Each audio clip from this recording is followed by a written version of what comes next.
Matt Saville, Cloudstreet, the novel, is one of Australia's most acclaimed and popular novels. It's a Miles Franklin winner. It's on school curricula around the country.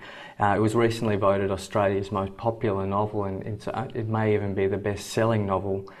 You took on one of the hardest imaginable tasks for a director in adapting it for television. Were you ever hesitant about doing it? I wasn't hesitant in the sense that as soon as I got the offer, I knew I wanted to do it. But as soon as I realised I was the director of Cloudstreet, I became terrified quite quickly. Yeah, to some extent, daunted. To some extent, adapting a book, you know that you'll never be able to please everyone. But I'm interested as to what you aim to do with an adaptation for TV for a book like Cloudstreet. At the risk of sounding flip, not stuff it up is really what you're aiming for. Can I tell you a little anecdote? Yeah, please. Great DOP that we had on the show, Mark Wareham.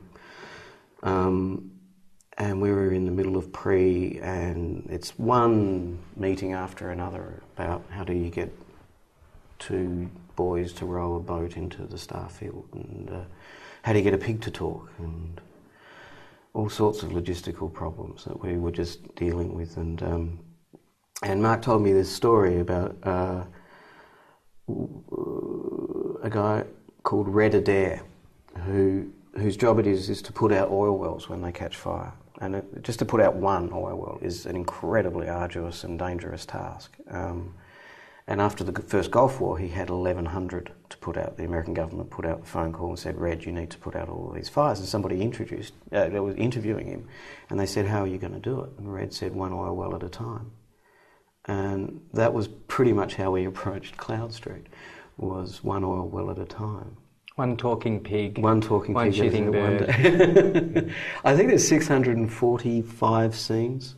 And how long was it shot over? 63 days. Which is a long schedule. I'll tell you another story, if I may. About halfway through the production, I was home watching TV, and it was the Tuesday night book club on the ABC, and Peter Garrett was then the arts minister, and they'd invited him on to talk about his favourite book, which was Cloudstreet. And they all just waxed lyrical about what an extraordinary piece it was. And then at the end of the show, Jennifer Byrne did her wrap-up, and she said, "Well, that's all we have for this week. Next week, literary adaptations and how hard it is to bring them to the screen." Yeah, right there. I thought, thank you very much, Jennifer. Were you familiar with this book and Tim Winton's other work? I had read Dirt Music and The Riders and Open Swimmer, but I hadn't read Cloudstreet until I got the phone call from my agent asking if I'd like to meet with the producers. And I was actually on my way to the airport to go to the United States when they called, and luckily there was a copy of the book at the newsagent there in Tullamarine, and so I bought the copy and read it on the plane. And I was about halfway through it when I got to LA, and I rang the producers from there and basically begged them to. Yeah. And at what stage was the project at? Had the script been written at that stage already? Did you know that? Yes, it had. It's kind of unusual. It's not standard practice for an author to adapt his own work for the screen. So how was it that Tim Winton came to be writing it? Well, the project had a very, very long history before it came to screen time. The book published in 1991. 91. This is the 20-year anniversary of the first publication of the book. And it was optioned in fairly short order, actually by Anthony LaPaglia, was the first person to option the book, and he introduced the book to Ellen Fontana, who has a co-writing credit. She worked on the script for many, many, many years. I don't know how many drafts there must be in existence, but I was never privy to them. They were all for a feature-length film, for a 2.5, 3-hour film. And after more than a decade, I think it became very clear to everybody that it was virtually impossible to transcribe 405 pages of such a dense text into such a short running time. And it was screen time and showtime that first mooted the idea of turning it into a mini-series. And Tim then took Ellen's existing screenplays as a template to then start again and expand the scripts to that running time. But he was adamant that she shared the credit because he was using so much of the material that she had done. I'm not sure how many of the lines in the TV production are new entirely, and how much are just drawn directly from the book. But he's done a pretty terrific job. Yeah. I mean, there's two schools of thought here. I mean, there are some people that say you should keep the author away from adapting their own work, and I can see the validity in that argument. But in Tim's case, I think he was perfect to adapt the book because he doesn't actually have a great deal of reverence for it. He has quite a strange, circumspect relationship with the book, and he sees it as something that he wrote 20 years ago. And he kept on saying to me, I wrote that before I knew how to write. And the other thing he said to me, I don't know whether or not to believe him, but he told me he hadn't read the book for 19 years. Yeah. I think the last time that he read it was to proofread the first publication of the book. And he told me that he actually went and wrote the first smash of the adaptation without actually opening the book up. Right. And that he just knew those characters so indelibly. I think any adaptation of a book is going to be fraught, but in Cloudstreet has particular challenges. It's a period novel. It's got, as you mentioned, large doses of magic realism. It's got so much plot in it that you could make a couple of series of TV in some respects. There are passages in the book, sorry to interrupt, but you can randomly pick up the book and let a page fall open and read 10 pages, and there's a feature in every 5 or 10 pages of the book. So what were the principles that you applied when approaching the adaptation? How did you go about it, in the sense that if you know that you can't replicate the book, what are you trying to do? Well, I'd fallen in love with the book, and I really, really admired the screenplay, and I was surprised by how well structured and how well written it was, and because we all understand Tim as a writer of long-form prose and not a screenwriter. But in my conversations with him, I realised that he had actually an encyclopedic knowledge of film, and particularly Australian film. So that surprised me, that he did actually have that skill set. That said, there was a lot in the book that I really, really loved. Most of them little anecdotes or little asides that weren't in the screenplay. So during that process in pre-production, going from the script that I was first given to what we took to the floor in January, was really about just finding these truffles that hadn't been pulled out of the book and putting them into the screenplay. Yeah. So it was really an exercise in putting more Winton into Winton. Yeah. As I say, he really doesn't hold the book in anywhere near as high esteem as anybody else. Yeah. And so it was partly just to try and convince him that he shouldn't take such a sharp axe to it. Yeah, because there's several changes to the plot. There's obviously omissions of detail, there's changes of the order of events, but somehow I think all the main themes and all the characters have translated pretty much perfectly intact, in my view. I'm convinced that I think the way that you made it is actually the only way, in some ways, that it could have been made, even though there's something, it's quite unconventional in comparison to a lot of television, and unconventional in terms of Australian television. Could you talk about some of the sort of style Sure. decisions that you made when approaching it? I agree. I think it is unconventional, which is surprising because we deliberately tried to make something old-fashioned. And so it was really a surprise to see, the end result and say, this doesn't feel like anything that we've seen on Australian television screens. But I wasn't inventing anything new. I was actually just going back to the golden years of Hollywood, and referencing films like It's a Wonderful Life, well, basically all of Capra's over, and just applying that sort of old formalist film aesthetic. Right. Because it's quite bright colours. I mean, the traditional Australian production of a period piece would have sepia tones, etc. Yeah. You've in fact gone the opposite way. It's really bright, and it's really sort of vibrant. It's not deliberately sobered up to make it look old. Well, we found that. I mean, I found that. I discovered that doing my research for The King as well. In that, because what's indelibly, burnt into our retinas of this period are black and white images. But if you look at Kodachrome stills taken from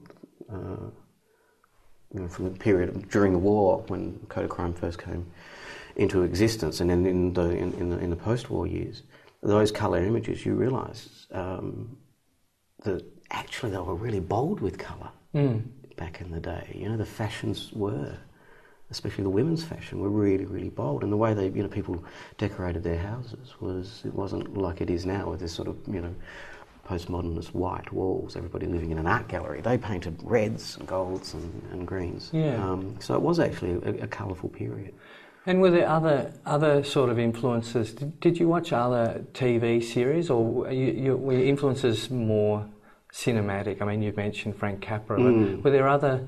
I'm interested also in the rise of quality event television in the past kind of 5 or 10 years, because I think HBO in the States has led to a real resurgence, a kind of golden age of television. Did you look at other sort of more recent forms of television? I did think about the recent output, particularly from HBO, but not in terms of specifically referencing what, the look or the feel of those shows, but just how bold they were, and it sort of gave us all permission to be as bold as those shows, and as the book. Yeah. But specifically on set, we were mostly talking about, generally film practitioners. But I was also looking at a lot of paintings. Yeah. A lot of Streetons and McCubbins and It being made in Perth, I think, was an integral part of the production. Oh, yes. It would have been cheaper, obviously, probably to make it on the East Coast somewhere. I'm sure a lot of the production cheaper, but impossible. Yeah. The river plays such an integral part of the story, and the Swan is unique. There's no other landscape on Earth like it, to have this huge, pristine river running through the middle of a large capital city, and even the scenes that are set out in the bush.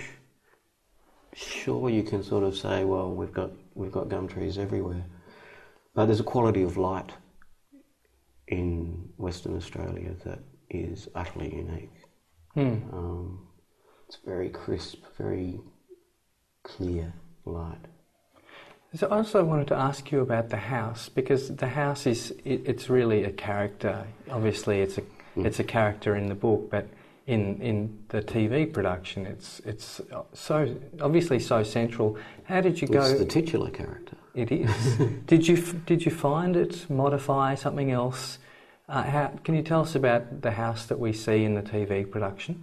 It was built from scratch in a car park in an abandoned hospital site called Sunset, which was a hospital for returned soldiers and later geriatric care. Oh, it has its own has its own spirits.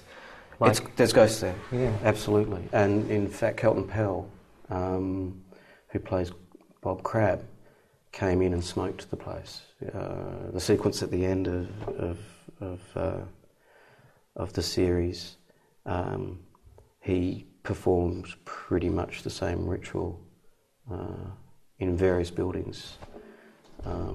Now, look, I don't even read horoscopes, so I'm not. I am a skeptic about these paranormal things, but I have to say that there were some bizarre incidents occasionally on set. People were taking photographs, and I remember walking into a room in one of the buildings in the hospital during a heat wave. It must have been about 42 degrees, and said to the caretaker who was showing us around, "Oh, you've got the air conditioning on here," and he said it hasn't worked for 20 years. And was Tim Winton there as you were filming as well, casting his eye over things? He popped in, but he had this he maintained this very reverential distance. Yeah. And it was really, he would only come by invitation and then keep a very, very low profile. His attitude was, which I'm so grateful for, was, you're directing it. It's your, Through the process of filming something, you always have to make small changes based Definitely. on circumstance, these sorts of things. Yeah. Did you feel the need, or did you go to consult on changes like that, given that it's his script that you're working with? Absolutely, not just a need, but also an obligation. Yeah. To do that. There's a legal premise, which is called moral adroit, which is basically the right that the author has to have their work represented accurately. Yeah. So, whenever we did it, even so much as a little tweak of dialogue, that always was emailed to Tim for approval. That said, there's a lot that just emerges on the day. An actor brings so much to their role and therefore to the script, and so I'm always one to, as a director, to encourage that. So we were very reverential to the script, and there wasn't much that any of us felt needed tweaking in terms of the dialogue, because it is so beautiful, it's so poetic and so true. But those passages do occasionally provide the springboard to go and investigate. Of course, other scenes and other ways of expressing the intent of that scene, and Tim celebrated that. He was very supportive of that. Did his involvement flow through the edit process as well? He came and saw the edit when we had it at a point where it made some sense. Yeah. And then pretty much in the same way that a producer would, then offered notes, and we'd respond to those notes. Do you have a sense how he feels about the final? I don't have a sense of that at all. Yeah. I think he feels as I do, that it's at this point, at this juncture, we're really the last people to ask about whether or not the show has succeeded. We're too biased. We're too it's close like asking, do you like your own child? Yeah. Do I like Charlie or Ben more? Yeah. It's exactly like that. And you feel the same way about this? That you... I'm very proud of it. Yeah. And I'm utterly grateful to be the guy they chose to direct it. And the experience of making it was hands down the best professional experience of my life, and in fact has been a watershed period personally as well. Just because you get the opportunity to think for a whole year about this wonderful book and about what that book is discussing, which is family, which is what it is. It's a philosophical book. It's asking the first question, which is why we're here. And so to get the opportunity to actually investigate that in such detail, and with so many people who are doing exactly the same thing and thinking about it. Yeah, well, I think I really feel it's an amazingly faithful adaptation, not in detail so much as in the spirit of it. And I feel that in a strange way, when I watched it, I thought, of course, this is actually the only way that you could have made this book. So I think it's a really terrific achievement. Thank you. I mean, there's always, whenever you're working on anything, you're trying to just... Anthony Minghella once said that you direct a film towards its own central argument. And that's basically the first job, once you've read a script, for a director, is to try and distill what the central argument is. And for me, I mean, it was a difficult job because Cloudstreet's about so many things, and so to bring it down to one thing. And the one I chose was what seems to be Tim's belief that the fact that we're here is a miracle, and you can judge whether or not our lives are worth living, or whether or not this species should be on the planet, or you can think about what terrible misdoings we do to the environment and to each other, but at the end of the day, it isn't actually a miracle that we're here, and we're surrounded by miracles. So it was really, as I say, it was a great experience to be thinking that way for a year, and to be studying and analysing the world in that detail, and with that as your central belief. And for you then moved on to a completely different literary adaptation recently, directing 2 episodes of The Slap. I just have to ask, what's next for you? Oscar and Lucinda, Boss, a term of... Greg Hadrick, who is the writing producer, the story producer on Cloudstreet, and I joked to him that, what do you do after Cloudstreet? And I thought, well, maybe I'll immigrate and go to Ireland and do Ulysses. Now, I've just got one final thing that I wanted to ask you. I've got you here. I need some insider gossip. I've been a bit of a Toddler Sands fan. Toddler Sands plays Quick Land. Yes. Formerly of Home and Away. Formerly of Home and Away. So for all of the Home and Away viewers watching here now... Both of them. I just wondered if you could tell me if you made out with anyone on the set. Look, there was one night and Todd and I both... it was... Enough said. Thanks very much for joining us. Is that going to be in the show?